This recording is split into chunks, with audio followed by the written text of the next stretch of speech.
sounds like there's a lot of like obviously there's a lot of athleticism involved in this. Did you have a big background in like gymnastics or something beforehand? Not really, man. Really? I mean, and you'll find that not a lot of people do, right? Really? The really talented ones, there are talented people out there that do have those gymnastics backgrounds, and it just works out for them. But I would say back in the day when I found freestyle, I also found that everyone was self-taught, right? Only like 2 people in the world have coaches, right? Really? Yeah. Wow. Barely anyone have coaches. So it's like you go into it. That's why there's such a diverse style aspect in freestyle, because you don't find people with coaches that tell you what to do. Yeah, it's not you figuring it regimented, out. right? It's not rigid. Exactly. You got the creativity. I imagine is really important. Then. Exactly. Yeah. So I played soccer for probably like 10 years. I played like house league, and then I went into competitive. And after a few injuries, that's what led me into trying to do more of the technical stuff with the ball rather than running up and down the field trying to like kill myself every single but then I kind of figured out that I can juggle the ball in different ways, right? And then once I found a few people, like a community on Instagram, I tried to like take inspiration from them, and they would take inspiration from me, and then we would all kind of create our own styles and really express them together. So and that really helps you in competitions, because the people that are in the crowd, especially in the world competitions, are freestylers, right? So they'll see your style, and it's something that's very special to you, because you put it together like a puzzle that's your very own, right? And you put it on a stage in front of all of these people, and they're all appreciating it by making noise, and it's just the best feeling ever. So I like it so much more than soccer, because you feel like you're such an independent and something you can build from it for years and years, right? So it's a beautiful thing. It's your spotlight. No one else is on there. Yeah, I mean, and some people are like, oh, main character syndrome, what the hell, right? But sometimes, let's face it, man, it's like we all want to feel special in our lives, right? We want to do something that makes us feel like, hey, we matter, we're important. For sure. We want to feel like we're unique, right? And on an individual level too. Exactly. The beautiful thing about freestyle is that everyone gets a chance to be unique, right? You can take that inspiration, you can individualize yourself as much or as little as you want, and that's the beauty of it, right? It's not like soccer where it's just dribble, pass, dribble, shoot, right? Is there collectives too, and like freestyling? Is there what? Collectives, like how people like a group of people come together, and like everyone's individual, but it's still a collective. You mean a team? Like there's teams? I guess so, sure, like a team. Yeah, they have like 5v5 tournaments. Like in France, they really invest a lot in like the team type sports. Yeah, so I mean, they'll do like, if you guys have ever seen a breakdance crew battle, where it's like people will go and they'll have these sequences where they're doing individual stuff, but then they'll somehow tie 2 or 3 people into one trick with one ball. So style type, it is probably most comparable to tennis. In terms of individuality, you're facing it's well, it's not like wrestling. I mean, wrestling's an individual sport, but you have a team. You all have to get points. Okay, yeah. But in tennis, you can choose to do doubles or triples, but mainly it's you versus another guy. There's no amateur wrestling tag team matches, unfortunately. I feel like that's what is bringing freestyle to life in the upcoming years, because we are looking and hoping, crossing our fingers for the Olympics in 2032. Oh yeah, to get it added on. Yeah, I mean, they had breakdancing. Yeah, exactly. Right. And I think freestyle, if breakdancing can make it, what the fuck? Yeah, there's no ray guns we're gonna get onto. You know what's funny about breakdancing? It actually has the exact same criteria as freestyle, but it's way cooler. Yeah, I mean, I think subjective. I think breakdancing is not as cool as juggling a ball, because I just think breakdancing sounds fucking gay. Do you think the same people say that about wrestling though? You know, of course, the oil checks. You know, it's a very handsy sport. You know, grabbing crotch. There's my favorite move. Contact sport. My favorite move is the crotch lift. I mean, that's gay. Right? That's one way to put it. Literally grabbing the crotch lift. Well, it crushes your balls. I mean, Stefan's crushed my balls with it.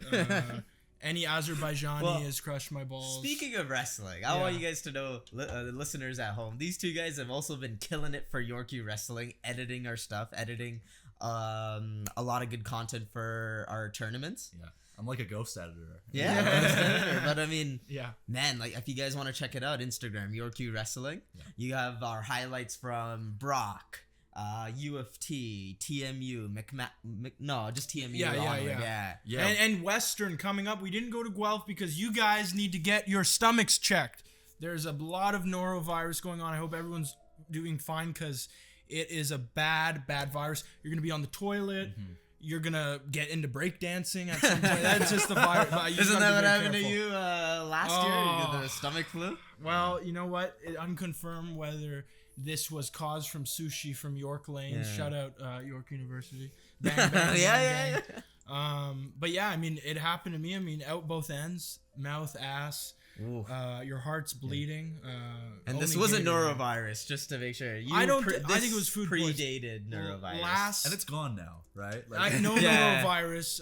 Thank the Lord. But one thing I want to get down to is that like in the background while making this stuff, you guys made some interesting choices. In terms of. Well, can I just start by saying I met this guy almost 5 years, so half a decade ago. Yeah, over 5 years now. Over 5 years now. I would almost said basically a decade. Yeah, we're coming up on it soon. It feels like it. Yeah, I knew this guy for a long time, and he started out as a club soccer player, a talented one at that. A lot like Stefan as the captain of the York wrestling team, and Stefan has mentored me through some pretty fucked up times.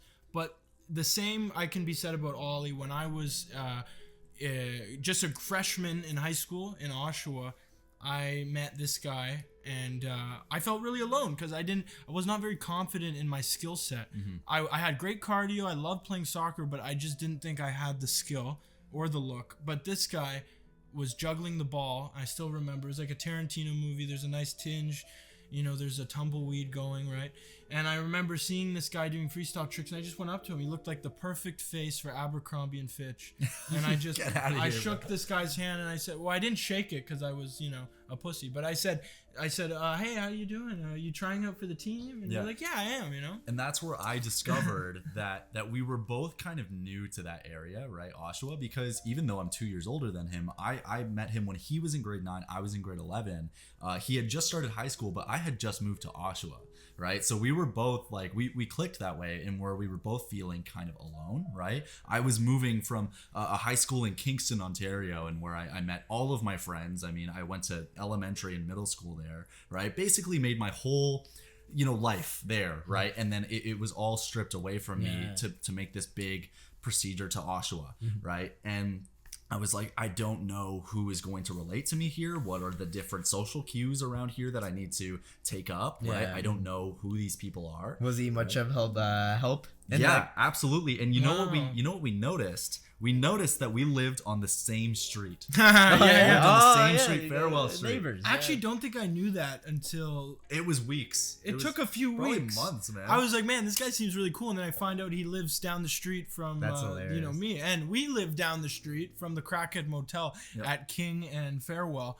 Shout out Knights of Columbus Inn. Wait, what's the name of it? It's called the Knights of Columbus Inn. You can find your weekly hooker there. She's a great price, great woman. What is it with like Knights and like horrible motels? Yeah, right? Yeah. They never go together, but they do in Oshawa. Well, we stayed at a seedy place like that, right? Oh, in Florida. Yeah. You guys were telling me about that. Like, what was it like, man? Like, what were your impressions Florida crackheads when we were versus in the Knights Inn? Well, why did we even agree to staying here in the first place? That's a really good question. Why did we not look at the reviews? Yeah. Look at the photo. Most importantly, the photos. The photos, yeah, because the photos on the website made it seem like it was a great place, right? But then I didn't even look at the photos. Oh damn! I just you guys trusted didn't. your Oh, judgment. you did. Oh, you took a look at them and he didn't. Yeah. And then when we take got because I trusted his judgment. I'm like, if he's gonna stay here, I'm gonna stay here. Obviously. Oh, so you're a people pleaser. Like me, like him.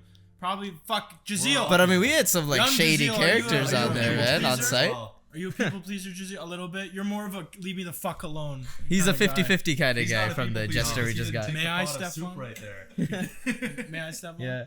Oh yeah, of course. Okay. Of course. Hold on. Yeah. So like, I mean, would you?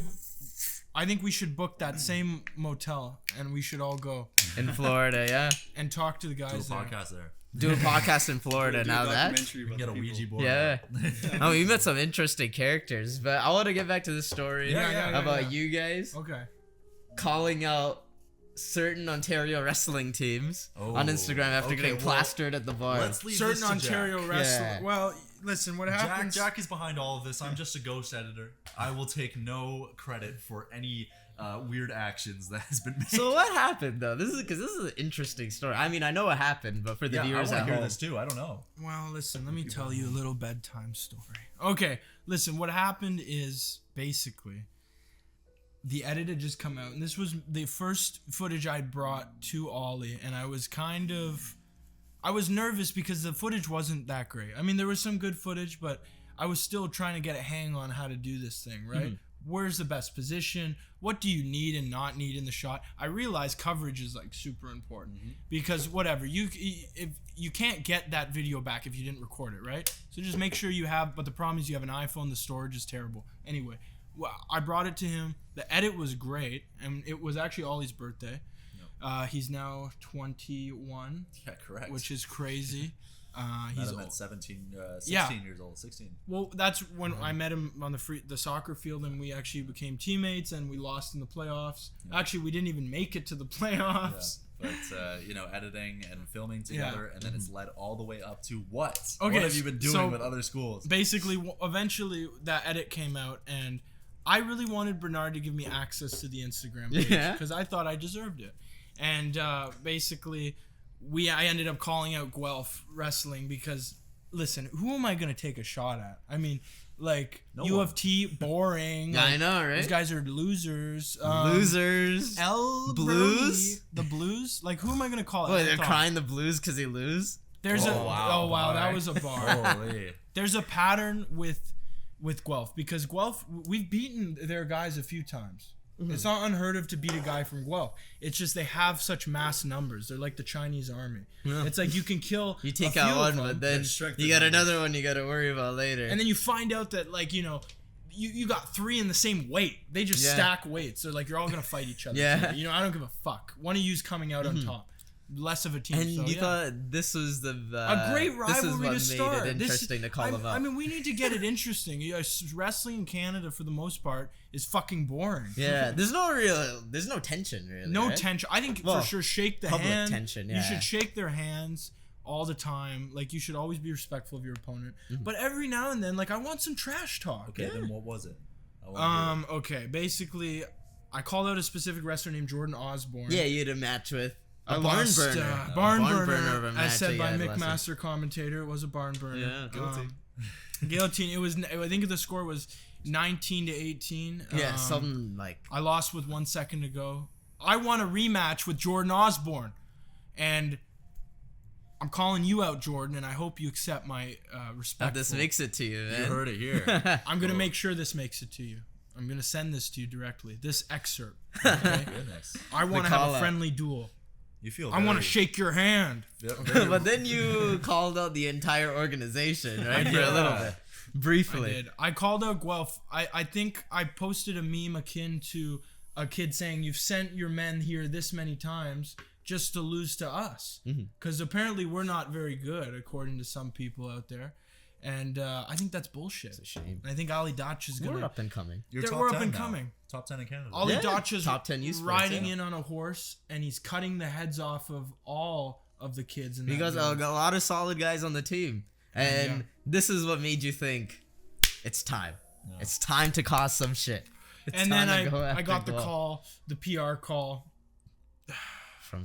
You're not allowed to say that stuff, apparently. Coach, yeah. You also can't put in expletives in your edits. Like, you can't. That's another thing. What do you guys think about the policies think in terms of, like, let's just talk about corporate policies in general. Well, we know why we can't put the F words, right, Ollie? It's because there's people that put money into York University that want to create a beautiful image that has no connections or ties to genocide, even though there certainly are ties to all of that shit. Well, I wouldn't say that we're aiming for genocide.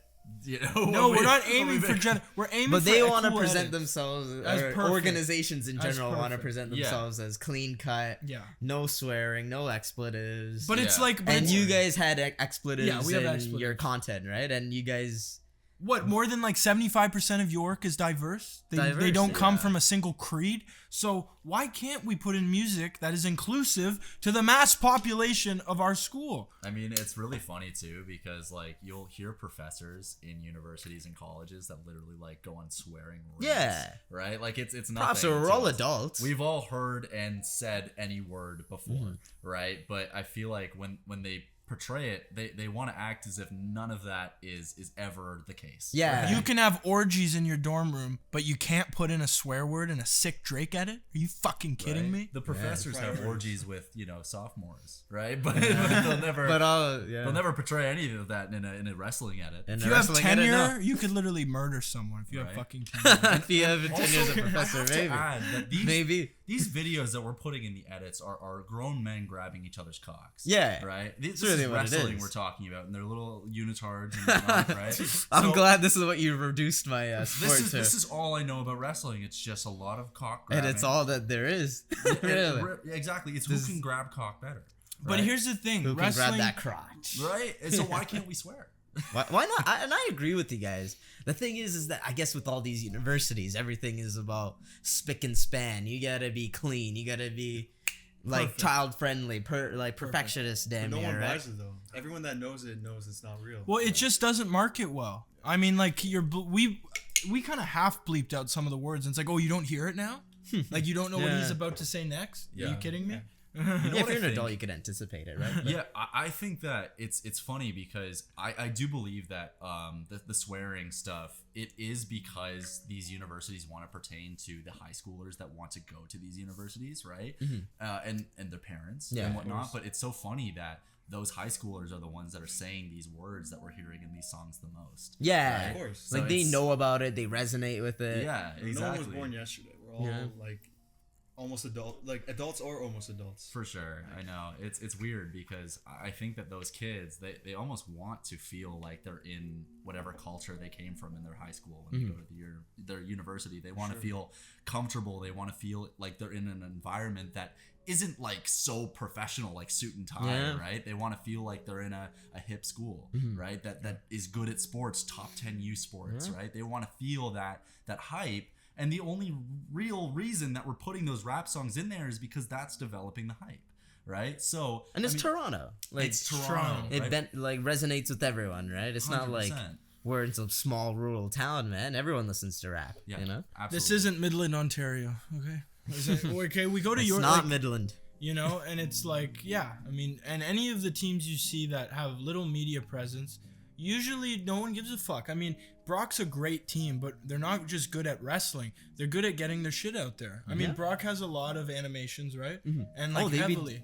You know? Well, they have a lot of investment, a lot of funding that also goes, and you can see it reflected not only in their program and the facilities, but it's also the projects that they do, right? Yeah. To advertise the team, whether it's like the animations, whether it's edits, right? I want to give back. I want to give back to York. I mean, listen, York, I'm not asking for any money, just a few hand jobs. But listen, what I'm really asking for is to buy into the culture. Because, like you know, a team starts inside the room. You build slowly with talent, and it gets better. And everyone likes to be there. But if we can add another dimension to this, which is them feeling wanted, like we're important, we're akin to the NCAA, in some fucking way, in a small micro way, I think it's just great. I think they should just buy into it. Yeah. That's how you make a team better by doing everything right. You can't just do one thing right and then expect everything. You got to make sure everything is getting paid attention to. It sounds like in pick some and choose. capacity. Yeah. Yeah. Sounds like pick and choose. I mean, Is that what's going on? Like, you think other teams or other entities could get a lot more slack, whereas if you're smaller, like a wrestling team at York University, I think that they get more. Leverage. I think they get. You can agree that the other teams, as much as they want to say they don't, they get more exposure than we do. And that is just a taboo in the culture that wrestling isn't viewed like women's hockey, men's hockey. Well, it's just more funded for, right? It's more. That's exactly what it is. Because I think these other teams, they have more shareholders. Right? We got people, alumni who are investing into these teams who were successful in the past, and you see it reflected in the way York spends money on these teams. Yeah. Like some teams are going out to France, right? Going out to Paris and getting international trips funded like that, right? And we're still top 10. Yeah. Even with all these setbacks, we're still somehow willowed into the top 10. Where's the money, you know? Well, I wouldn't say that. Let's just say our edits, for example. I wouldn't say that any edits, even if it is the hockey of Canada, right? I wouldn't say that's really funded for universities. But I would say there's always that person in their mom's basement making these edits, right? But I would also think about the fact that, like you were saying, that there are people from the past, maybe they went to this university, that are or businesses that are funding these teams and sponsoring these teams, right? So that's why they want to put all of these like efforts into the edits of the teams that are very popular, right? But I want to add, Ollie, I don't think everyone's just going to be making edits in their basement, because someone has to care and someone has to give a shit. I mean, like, no random like you kid. guys do for wrestling, you know? I gotta say this, man. It's like, I've been wrestling at the school for 5 years. What? Like 5 seasons and whatnot. The coolest thing I'll probably look back are these edits, man. Because me and this guy do give a shit. Yeah. This guy right here cares about the fucking program. I try. And that's why I wanted to do these, because I'm like, well, this guy fucking cares a lot. And you know what? And now more people are starting to give a fuck, you know? I think that's the weird thing about like universities, is because they want to be as professional as possible, but they also want to give opportunity to the students to be able to create that feel for the viewers and whatnot. So obviously, yes, they could. I'm sure they have budget with all the tuition they're stealing from kids, right? to put into an editor once a week, right? But they also want to give that kind of opportunity to a kid that is studying at York, or a friend of the person that's studying at York, to create their own opportunity through the school, right? So York is giving Jack an opportunity, right, to kind of express himself, and also help out the school, get a resume piece, right? So it sucks how it's not more well funded in, right? But I would say at the same time, it is great the opportunity it's creating, right? Well, we kind of put our foot down. We kind of just kicked in the door. I mean, we didn't even ask. We weren't even like, hey, we're gonna. You guys made the opportunity for yourselves. I mean, it's great. I didn't know who to ask. I didn't know who to contact. I was like, who do I contact? I should have known it was media. Shane Phillips. But I just slowly, I met Shane, and then I started getting the feel. I'm like, okay, this is kind of turning into something a little bit.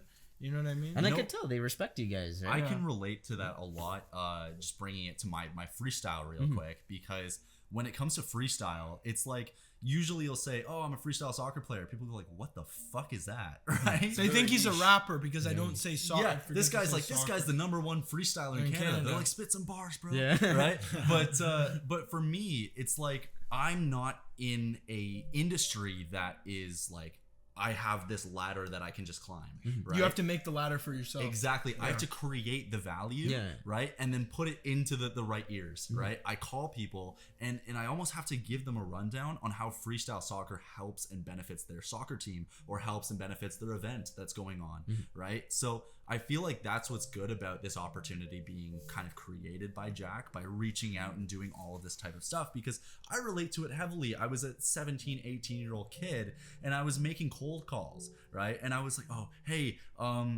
freestyle soccer, they hang up the phone. And I'm like, okay, all right, on to the next guy out of the 50 people I wrote down the numbers, right? So I would eventually go, and then there would be one nail that I'd hit on the head, and they're really invested. And I'm like, oh, goodness. So they can refer me to other people, and this value was all created from scratch, off the ground by me, right? So it's a really good feeling, and I hope you're feeling that right now as you're going through this process. A lot of exciting things are happening right now, and this is just one of them. I mean, like, I really am grateful, and I just want to take a minute, guys. I just want to say I'm grateful for all of you guys. You know, me too, man. I'm really grateful. Just a round of applause. We could make it all happen. Young Jazeel! Young Jazeel! Jazeel behind the camera. Thank you, the magic man, you know? The man that deserves his flowers. He's like Jamie, but better. Yeah, exactly. Like Jamie, but better. Jamie, we're coming for you, man. We're coming Headhunting. Infinitely better than Jamie. Yeah, I mean, listen, like, this has been a really good year, and it never starts out the way you think it's gonna end. I mean, it doesn't reveal itself to you. I think we can all agree that it likes to hide a little bit. It makes you you have to investigate. You know, if you run away from it, you won't understand what it could be. Yeah. But you kind of have to face the problems. Yeah. And it's the unknown too, you know? Yeah. The unknown. You got to recognize that there's stuff out there that we don't know yet. We got to go go look at it. Very stoic outlook, Jack. Thank you very much. This guy's like one of the biggest stoics, minus all the Greek gay sex and fondling of children. Stoicism does come with a lot of Greek gay sex. There's a lot of Greeks. There's a lot, and I was saying this earlier. Was also, I think the pioneer of it was Marcus Aurelius, the Roman emperor. Yes. who is actually for people who love the Hollywood movies, right? You got the Gladiator, of course, Right. but I mean, one of the greatest, probably. Well, I don't know how far I would go in saying that. One of the most influential men Yes. in modern one of the history, and also a very accomplished emperor for the Roman Empire. But I mean, his teachings were And the something that cameo resonate Gladiator. to modern day, right? I believe that with stoicism, right, it's really important to know that it can be whoever you are as a person, no matter what route you're going in life. Stoicism can help you in the means of trying to deplete those like negative emotions, right, and turning them only into positive ones, right. So everything happens for a reason, and if something is irreversible, right, if something that cannot be reversed, a situation like unfortunately like death, right, or something like that, in where you cannot reverse it, or a flat tire, you cannot reverse that by waving a magic wand, right. You just have to accept that and move on to the solution as fast as possible without wasting any time. Yeah, I think one of the big focal points of the idea is that basically don't focus so much about the factors that you can't control. Yep. It's the idea is worry about what you can control, right? Exactly. I noticed that with a lot of athletes as well, right? Because I know you guys are athletes, right? It's really important to know that, let's say that big career-ending injury, if you put that inside your head, it's like, oh, this is going to ruin my career, right? A lot of people sit on the couch or in bed and they scroll on TikTok for the rest of their career, right? But I feel as though if you just take that action right away without even sobbing, right, that's where you're going to get back on the mat or back on the stage. For myself, you're going to get back on there way faster, and you're going to feel so much more confident in yourself if you don't absorb those negative emotions that come with something that's so irreversible. Yeah, you just embrace it, right? Absolutely. I think that's the one thing that you should just do in life, and it just applies all throughout life. Like even like in the wrestling context to continue, right? Like we get our brackets published maybe the night before, the morning of, and a lot of times I find that people stress like, oh man, I really hope I don't get the national champion in the first round or whatever. And the way I see it is that, well, screw it, right? Like You're gonna see him eventually. Yeah, you're gonna see him eventually, and regardless, right? Whoever you face is who you face. You accept it. You you just accept it, and once you really accept it, then the stress kind of goes away. Then you're like, well, screw it. Yeah, exactly. Like, I'll wrestle whoever, right? It's funny you say national champion, because when I went to my first ever freestyle competition in 2019, my first battle ever was against the Canadian champion, right? His name is Jamie Bruno. He goes by Magnet. Shout out Magnet. How's it going? Magnet freestyle. Yeah, and he kicked my fucking ass, right? He's been freestyling for 15 years. I was only 8 months in, right? Kicked my ass, basically shit on me, right? But I had to look at that bright side, saying, you know what? I was the one that went up against him, right? That is giving me so much more inspiration to reach that level rather than the other people that were facing lower level people, and you have no control over who you face, I imagine. Never. So why put all this onus on thinking about it when it's something that's out of reach, right? Exactly. It's like, just take what you get. I always take that face stoic, a national champion. Exactly. I always take that stoic outlook into a training session, where if I have a shitty training session, I never look at it as a shitty training session. I look at it as a learning session in order to not know, or in order to know what not to do next time. Yeah. Right. I'll go into my training. I'll drop the ball thousands of times, right, in the span of 3 or 4 hours, and I'll say, well, fuck, that sucks, right? But then I'll go rest in my bed, listen to some music and meditate or whatever, right? And I'll notice, oh, well, you know what? I did make all of these mistakes. And sometimes I write down the mistakes I made, and it makes me think, well, if I landed all of those tricks, let's say I didn't drop the ball at all, I'd actually be worse off because I didn't know exactly how I landed it, the mechanics of it. Yeah. Right. So it's almost like I actually like making more mistakes than landing things in my training, so that I can understand how to deplete those mistakes over time. Because it makes you more analytical about things, right? Because when you do something successfully, right, you kind of take it just for granted, like, oh, it happened. Yeah. Whereas when through trial and error, now it's forcing you to focus on the intricacies of things, how it works, how it functions, right? Yeah, right. Because there will be that big competition that's coming up, right? And you're so pressurized, right? You're thinking, okay, well, I only have 90 seconds. A battle is 90 seconds of your rounds put together, right? You only get 90 seconds to do what you have practiced for years, right? And if you drop the ball, that's an X on your scorecard, right? Yeah, right. The judges will consider that a drop. It's so like it's a lot of pressure when you watch battles on YouTube, let's say, right? You'll see a person drop the ball, and then there are 5 judges lined up, and they all look down at the same time to write on the card, right? It's like, oh, and if you pay attention to that, well, you just got fucked twice. Yeah. You know what I mean? Right? So I'm thinking about it like, well, you know what? If I go on that stage and I just think about all of the mistakes and how I corrected them over time, rather than how good I am at a specific trick, I think that's going to help me more at the end of the day. Like, okay, well, I can kind of use all of that learning from all of those brilliant drops, the bad sessions actually being turned into good ones, metaphorically, right? It's a beautiful thing the way you can go on stage and actually use those mistakes to your advantage because you learned from them, right? I love that kind of stuff. Mindset's everything. Yeah. Mindset is everything, man. The mental drives the physical, and the mental, the physical drives the mental. That's what I believe. Which are linked, I'd say. I mean, I'm not a doctor, but I think we can agree that your mental and your physical are almost always linked. I mean, if your mental is really suffering, I mean, you can literally develop diseases from the problems in your head. Yeah. And not just mental diseases. Because your immune system is lowered, right? Yeah. Because, you're sick. Yeah. You're sick mentally, and your body feels like, oh, we're sick right now. Yeah. But, like, one thing that we were talking about earlier was Trebas, your experience there. How was it? Yeah, so I actually dropped out of Trebas about 6-7 months in. It's a year-long program. Yeah. They have film, they have audio, they have like different stuff like that, right? And if I were to compile it all into one word, it would be outdated. Yeah. The outdatedness of it is obscene. The way that you look at a document, they give you paper documents, right?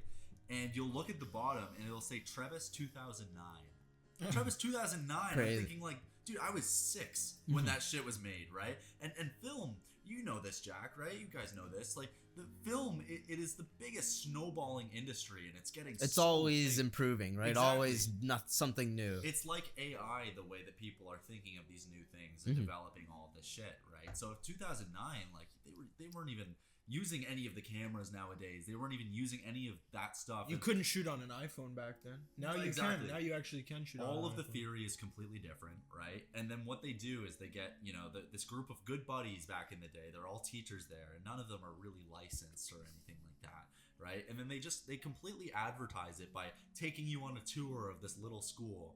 And they show you this room. It's a big green screen room of like all these cameras, and they're like, oh, there's $100,000 of film equipment in here. Wow, look at this, guys. Look at this young 17-year-olds that want a fucking career, right? And then what they do is they lock the door and they don't let you in there. And it's like, wait, excuse me, Mr. Kalman, when can I go in there? Oh, they're like, well, we only have one project this year. The whole year, there's one project, right? And that's consuming the time that you could use in this room. Dude, that project, it's literally like you have 1 week to create your portfolio piece, right? If you think I'm going to take only a week to create what I would consider a portfolio piece, you must be fucking mad, right? I would take months if I wanted a portfolio piece for my career, right? But then what they do is they're like, oh, well, once you've created that, you can use the film equipment to make your short film. Oh, great. How long do I have? Oh, well, you have 2 weeks. Oh, great. So I can use the film equipment for 2 weeks. No, you're actually going to use it in these slots during these 2 weekends. So you're saying that I have a combined 3-4 hours to use this film equipment for the whole year to make this portfolio piece that they're making me anticipate? Yeah, absolutely. And also, we don't even bother monitoring you or anything or teaching you about how any of it's used. We just give you little assignments here and there throughout the years on Indiana Jones, right? Like, what the fuck? Yeah. So there was no training going on in how to use the equipment, nothing, instructions, nothing. Wow. And if they were to, it would be the professors just telling you, they're just snoozing and they're fucking looking at TikTok. And yeah. Say, oh yeah, do that. Sorry, does anyone have my joint? Ollie, can you tell the story about the it was for editing or something? You were using the computer and the guy was the rudest guy in the world. Let me get a hit, boys. Okay, so you know what? I'm gonna call him out. I don't care. He's not. His name is Thane. His name is fucking Thane. He's like 77,000 years old, right? Fossil. Fossil. Absolutely. And it's funny how he's walking today. I don't understand, but he teaches editing, right? And he's been teaching editing for about 77,000 years. And we go in this class, and our class was very, very small. It was like a class that you have throughout the whole year of just like 15 to 20 students, right? We're all best friends by the end of it, right? And one of them has some severe autism, right? I feel very bad for him because he's trying to learn from these fossils who don't understand that people have these conditions, right? And then a few of them are like Brazilian students that come from Brazil and they don't know international English. students, yeah. They don't understand everything. So this guy Thane, he teaches it as if we're supposed to know everything about Premiere Pro, right? And we're just learning it. And he's like, okay, so you have to follow me, right? And then Al, I love Al so much. He's this big, chunky kid with autism. I feel so bad for him because he doesn't understand the cues of the social structure a lot with classes. He raises his hand. He's like, sir, I have a question. He's so fucking scared to ask this question, right? Thane looks around and he's like, oh really? Just mean mugging him. He's like, Al? And he's like, yes sir. He's like, you know, if you raise your hand, it means you weren't fucking listening. Damn. Word for word. That is... Word for word. I swear on my life. And then, you know, I'm with Ozzy, this 52-year-old Brazilian. We're fucking high as shit in this class. And we're typing on fucking Premiere Pro or doing whatever. We're just trying to follow the instructions. We're good students. And then Thane comes over. It's the way that his shadow just lurks on you, right? You feel his shadow. He's leaning. And then you just see his head like leaning right down into you, right? He looks at me.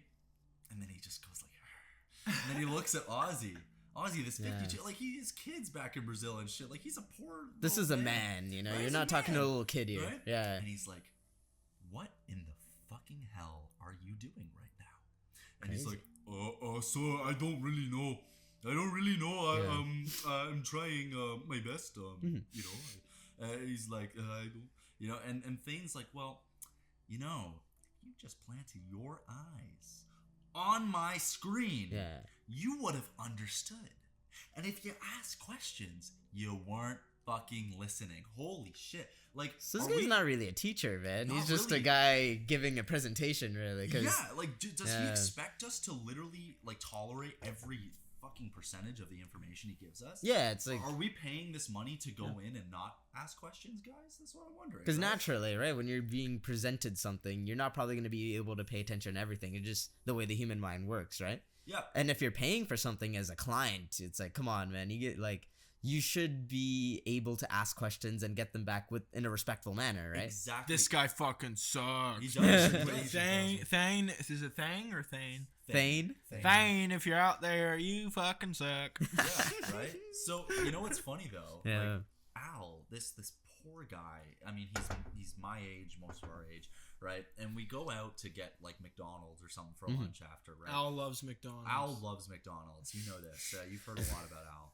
But, you know, he's a character, man. I'll show you guys some videos after. But, you know, he and I were talking about that, how he raised his hand. And, you know, I said, well, were you listening, Al? He's like, yeah, I listen to every single thing. Now, he has the autism that is called Asperger's. And he actually can tolerate information extremely well. In fact, better than anyone in this room right now, right? He can learn faster than a lot of people. But it's funny the way that his question when he raised his hand was not about what Thane was teaching.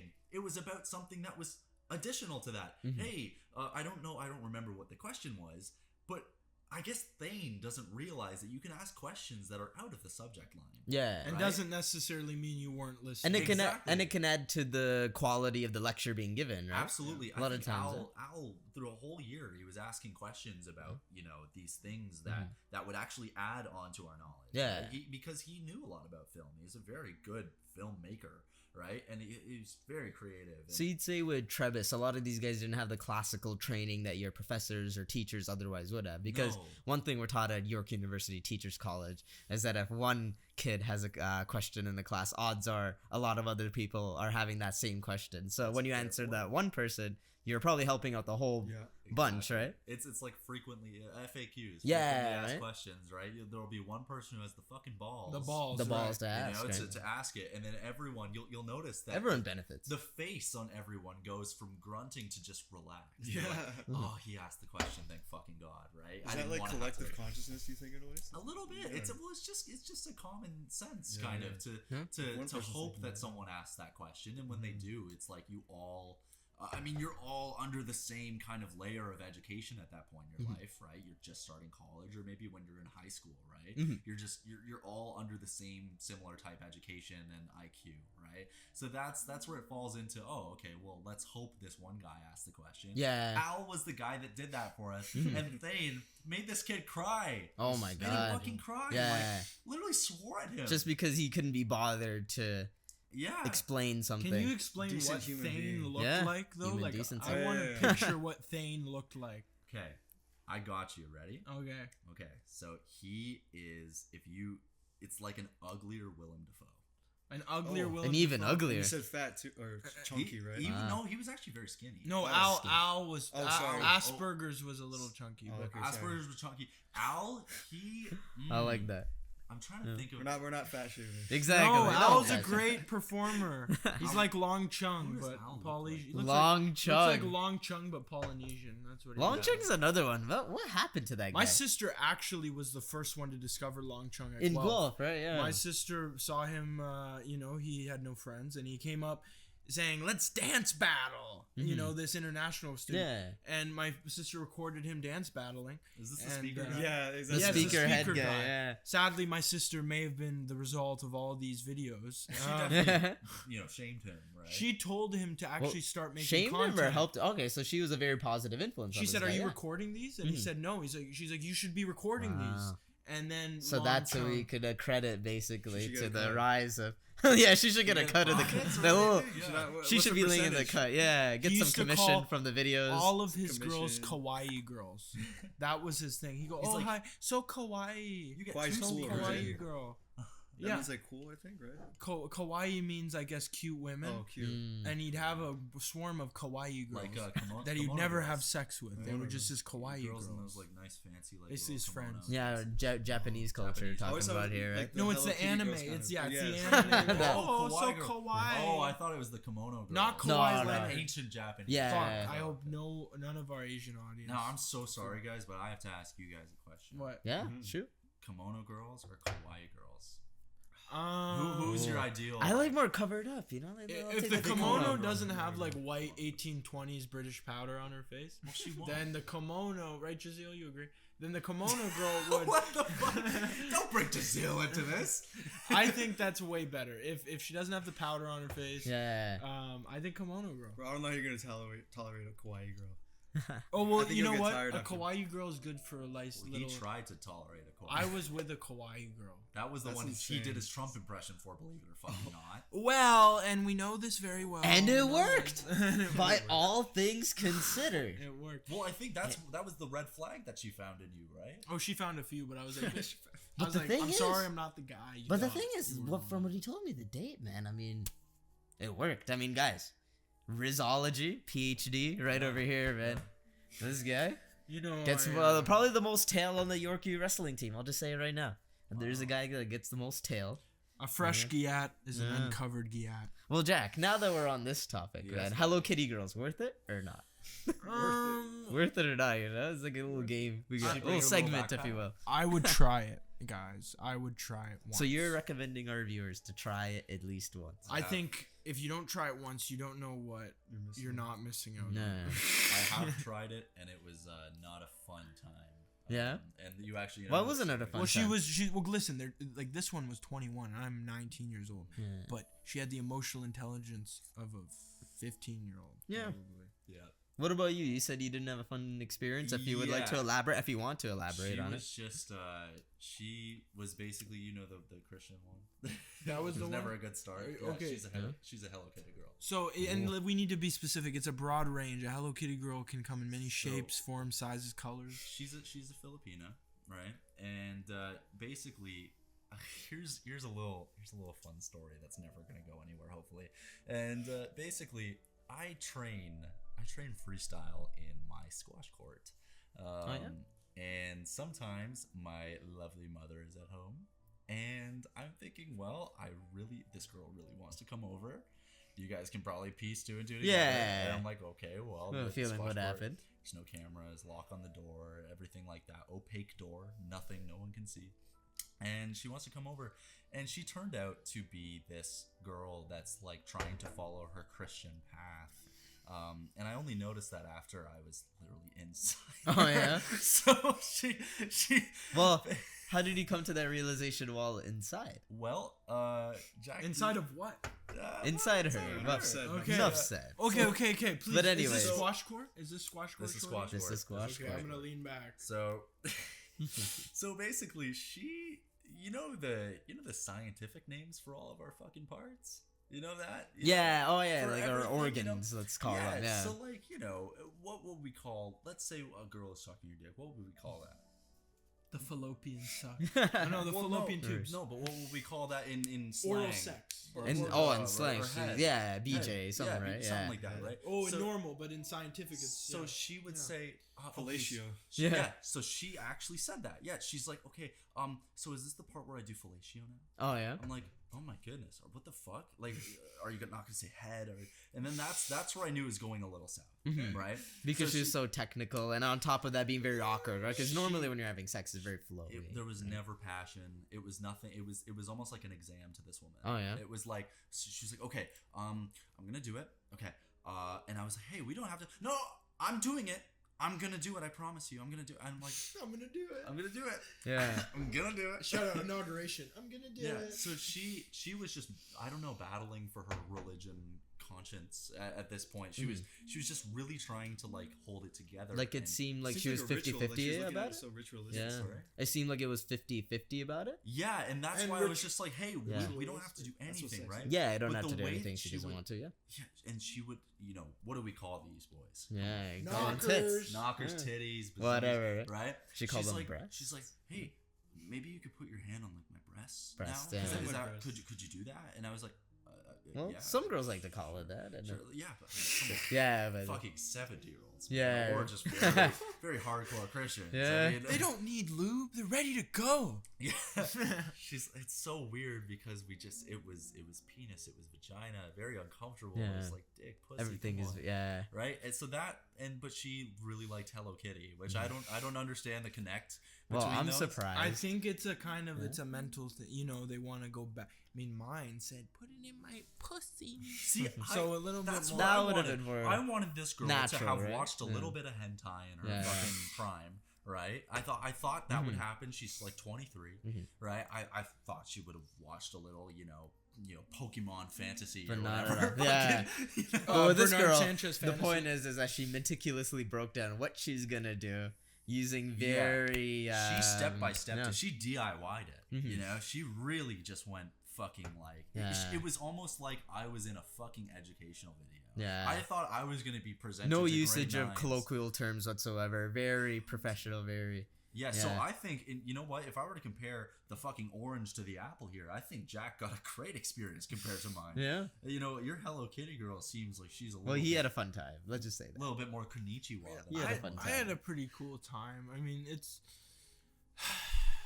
sometimes you have to move on from the brass. Yeah. You know, Fuck. there's a new adventures all the time, New adventures awaiting. far and wide. If in you the look at the skies. horizon, you can almost see it. Kiss me out before crying, you bro. go. Yeah. In the far Waiting. distance. Now, Waiting. boys, I just want to clarify that that's not my only experience. Like, Yeah. I have normal experiences. Normal, but like this is the anyone one that else. stood out to you. This is the one that makes me think: Do I get into this type of stuff again? Or what? Yeah. Can you talk about the homeless man in Oshawa? Any one of the times in Oshawa? Is Well- that possible, chat? Is that possible? Well, Is that possible? did you have sex with a homeless man? No. No, I'm kidding. Well, you elaborate the It was- story to it us. It Or, was well, just you explain fellatio. it. No, I'm kidding. Yeah. Oh, No, there we go. But yeah, Just a little oral sex. Oshawa, I mean, if we're going back to the whole Oshawa topic, right? Yeah. Like, Oshawa was a very weird time for Jack and I because, I was actually, this is me opening up here. I was dealing with some really bad agoraphobia. So I was like really scared of going outside because I didn't know what was going to happen. I had some previous trauma And in my life. And that kind of connects to the PTSD of going outside and having experiences like that, right? So there was one time where I was like, okay, I'm going to go outside. I'm going to go to Dollarama. I actually had to like hype myself up to do it. It was so sad, right? Go outside, and then I'm walking down the block. Dollarama's like a block away. yeah, how old are you? If you don't mind me asking, when this was happening? 17. 17. Oh, okay, yeah. I think you were 17. 17 was right before the summer before Trent. Right before Yeah. you went to Trent. So Yeah, you're, so I was 17, and I was really dealing. I had some bad trauma at 14. Yeah. Right? So ever since then, I was very agoraphobic, and I was like, okay, I can finally do this. I'm going. I felt like I was on a streak when I was walking. I was a block away, and then this homeless guy kind of comes up to me, and he's like, you know, he does one of those. Yeah. And I'm it's like grunts at you. I'm like, what the hell is yeah. this? Why is he right? grunting at you? Yeah, I know. And I was thinking, like, am I high right now? What's going on? Because we just had a shrooms trip, like a few days, you know. And I was like, am I still, you know? And he starts like walking a little bit faster, and he's behind me, and I just start walking a bit faster. And honestly, homeless men aren't usually fast. Yeah. But he's pretty fast for a homeless man.